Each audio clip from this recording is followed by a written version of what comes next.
Hello అండి, అందరికీ నమస్తే. నిన్న మన డిప్యూటీ సీఎం పవన్ కళ్యాణ్ గారు దువ్వాడ శ్రీనివాస్ గారి కోసం కొన్ని వ్యాఖ్యలు చేశారు. అవేంటో చూద్దాం. ఉదాహరణకి మనకి ఈ మధ్యన శ్రీకాకుళంలో ఇలా మాట్లాడుతూ ఉంటే ఆయన ఎమ్మెల్యే అనుకుంటా, ఎమ్మెల్సీ గుర్తురాలేదు,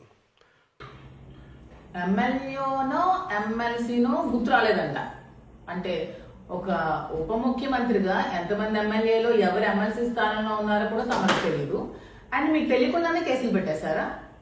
2025లో మీ మీద చేసిన కామెంట్స్ కి ఆ రోజే కదా నాదెండ్ల మనోహర్ గారు స్పీచ్ మాట్లాడి ఎమ్మెల్సీ గారి మీద కేసులు పెట్టాలని చెప్పి అప్పుడే కదా కేసులు బనాయించారు. సో మీకు ఎమ్మెల్యేనో ఎమ్మెల్సీనో కూడా తెలియకుండానే మీరు ఒక ఉప ముఖ్యమంత్రిగా ఉన్నారు.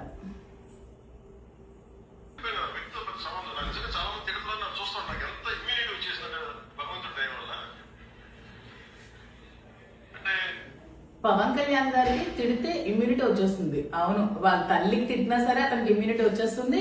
తల్లికి తిట్టిన కలిసి రాజకీయం చేస్తారు. ఇది అతని ఇమ్యూనిటీ. మీరు మీ తల్లికి తిడితే మీరు క్షమించి మీరు ఇమ్యూనిటీ తీసుకుంటారేమో కానీ మా నాయకుడికి ఎవరేమన్నా సరే మేము అస్సలు ఊరుకోము.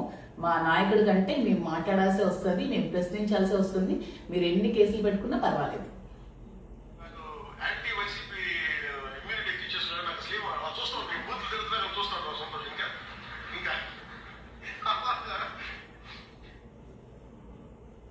బూతులు తిడుతున్నా చూస్తూనే ఉంటారట. అవును, మీ తల్లిని తిడుతున్నా కూడా మీరు చూస్తూనే ఉంటారు. అది మీ రాజకీయం.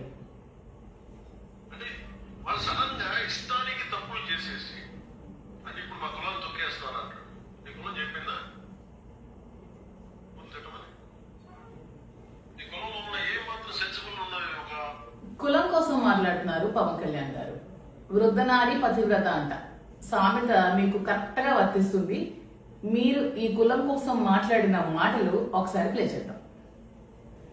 వెనకబాటుతనం మీ కోరికలు ఉన్నాయి కదా. ఎవడు మా కులం నుంచి ముఖ్యమంత్రి అవ్వలేదు, మీరు ఓటేయండి, అవి చూపిస్తాం. ఈ రోజు నేను కోరుకున్నానంటే భీమవరం నుంచి చాలా బాధగా ఉంది మాట మాట్లాడడానికి. కనీసం ఆంధ్ర భావన ఎలాగో లేదు, కనీసం కుల భావన తెచ్చుకుని బాగు చేయండి రాష్ట్రాన్ని. ఆంధ్ర భావన ఎలా నన్ను ఒక కులానికి ఉంటే అరే నేను షెగివేరాన్ని స్ఫూర్తిగా తీసుకున్నాను. నా కులాన్ని నేను గౌరవిస్తాను. నా ఉనికి నేను ఎక్కడ పోగొట్టుకుంటాను, నా తల్లిదండ్రిని ఎలా పోగొట్టుకోలేనో నా కులాన్ని కూడా నేను పోగొట్టుకోను. కులాన్ని తగ్గించుకో, కులాన్ని తగ్గించే హక్కు ఎవరికి లేదు. గారు దువ్వాడ శ్రీనివాస్ గారు బూతులు తిట్టారు అని చెప్తున్నారు కదా. ఏం తిట్టారు?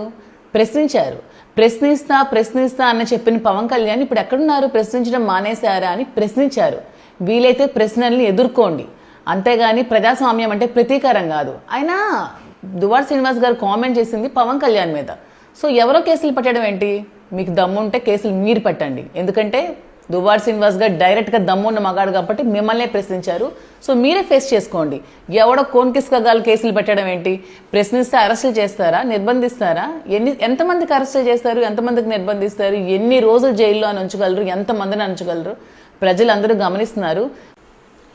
రెడ్ బుక్ పేరు చెప్పి నిర్దోషి అని టార్గెట్ చేస్తున్నారు. రెడ్ బుక్ రాజ్యాంగం అనేది చాలా క్రూరాత్మకంగా ఉంది మన రాష్ట్రంలో.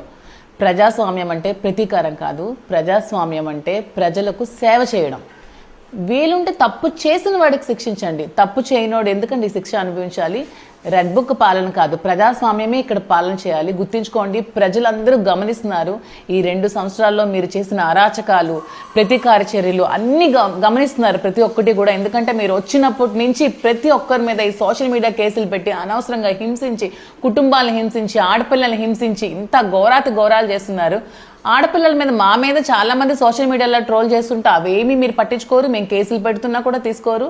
ఇవన్నీ ఎప్పుడు కూడా సనాతన ధర్మం అవి ఇవి అంటారు కదా. కర్మ సిద్ధాంతం అనేది మీకు తెలీదా? ఖచ్చితంగా కర్మ సిద్ధాంతం అనుభవించాల్సి వస్తుంది. దీనికి భారీగా మూల్యం చెల్లించాల్సి వస్తుంది. ప్రజలందరూ గమనిస్తున్నారు. తగిన గుణపాఠం మీ అందరికీ కూడా చెప్తారు. మళ్ళీ జగన్మోహన్ రెడ్డి గారిని సీఎంగా ఎన్నుకుంటారు. మీ అందరికీ తగు సమాధానం త్వరలో జగన్మోహన్ రెడ్డి గారే చెప్తారు.